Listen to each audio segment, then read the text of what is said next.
விவசாயம் முதல் விண்வெளி தொழில்நுட்பம் வரை அனைத்தையும் உள்ளடக்கிய ஒரு வளர்ந்த நாடாக இந்தியாவை மாற்ற மாணவர்கள் பாடுபட வேண்டும் என்று இஸ்ரோ தலைவர் நாராயணன் கூறியுள்ளார்.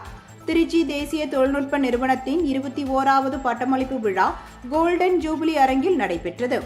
NIT நிறுவன இயக்குனர் அகிலா தலைமையில் நடைபெற்ற இவ்விழாவில் இஸ்ரோ தலைவர் வி. நாராயணன் கலந்து கொண்டு மாணவர்களுக்கு பட்டங்களை வழங்கி உரையாற்றினார்.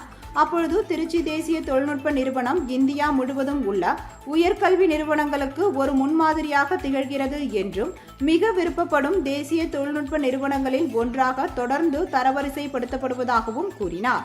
கல்வியின் உண்மையான நோக்கம் அறிவை பெறுவது மட்டுமல்ல, ஞானத்தை குவிப்பதிலும் அதன் அர்த்தமுள்ள பயன்பாட்டிலும் இருப்பதாக அவர் குறிப்பிட்டார். பல சதாப்தங்களாக நாடு தொழில்நுட்ப ரீதியாக மட்டுமல்ல, நிலையான வளர்ச்சியின் முக்கியத்துவத்தையும் எவ்வாறு பெற்று வருகிறது என்பதை அவர் எடுத்துரைத்தார். விவசாயம் முதல் விண்வெளி தொழில்நுட்பம் வரை அனைத்தையும் உள்ளடக்கிய நிலையான முன்னேற்றத்தை கொண்டு ஒரு முழுமையான வளர்ந்த நாடாக இந்தியாவை மாற்றுவதற்கு மாணவர்கள் பாடுபட வேண்டும் என்று அவர் அழைப்பு விடுத்தார். இந்த பட்டமளிப்பு விழாவில் பேராசிரியர்கள், பெற்றோர்கள், மாணவர்கள் என ஏராளமானோர் கலந்து கொண்டனர்.